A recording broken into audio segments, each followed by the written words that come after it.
бараме од државата законот што го пушти овој да се отстрани, пребидејќи многу луѓе сме останати без храна, без јадење, без пиење, без деца да носиме на школу. Значи ова е катастрофа. Но ова е голема катастрофа.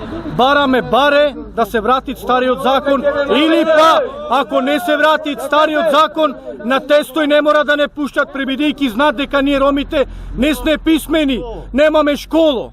За могуćност да извајме баре возачки, мојме на рати нешто да платиме пребидејќи земаме социјално 5000 денари.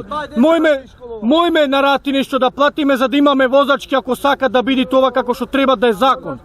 Значи катастрофа е ова ептен. Излезите запират, ти ја земат колата, ти викат тере помене. Вчера на комшијата му зеде колата.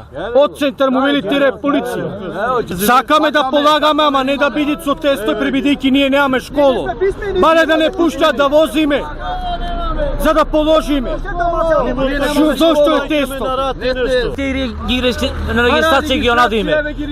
Регистрирани све, како да ме земит колата, како не му е срам, да се засрами. Нека дај условно.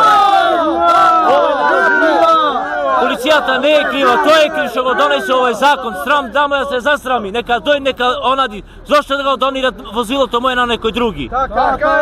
Имаме деца болни, мора болница да ја однесиме, одма полицијата трчат по нас.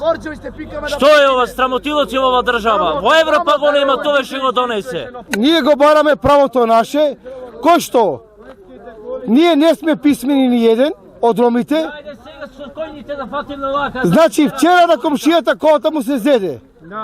Значи не можеме да излагаме ни на работа, ни нигде. Јас сум болен, секоја втора, трета ден ја одам на дежурна на болница.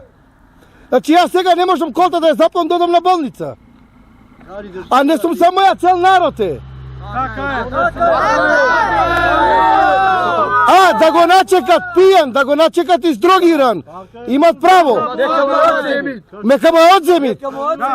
Ама ти немаш дома леп да јадиш, излагаш да извеш на парче леп да извеш. По џубијата железо збираме, рацеви ги тепаме носите, за да однесеме 2-30 кила железо, едно јаде да донесеме, сега не можеме тоа да го правиме. Секоја ден ќе се излагат на протест, ова ќе се прави, док не се добие правдата. Голем апел за ова луѓе што настрадавне од ова влада. Премиерот и Кошковски треба да мисли дека сте ние клучот за него. Ова ако не го тргнит, ќе излагаме секој ден. 24 часа ќе бидеме активни. Од цела Македонија нема да имат мир од Тошковски. Ова што ќе го правиме ние нема да биде за добро, ќе биде за лошо, за него ќе излези за брзо време. А исто нашиот Мицковски прво удре по сиромаштијата, после по струјата и сега ова го то чекавме од него.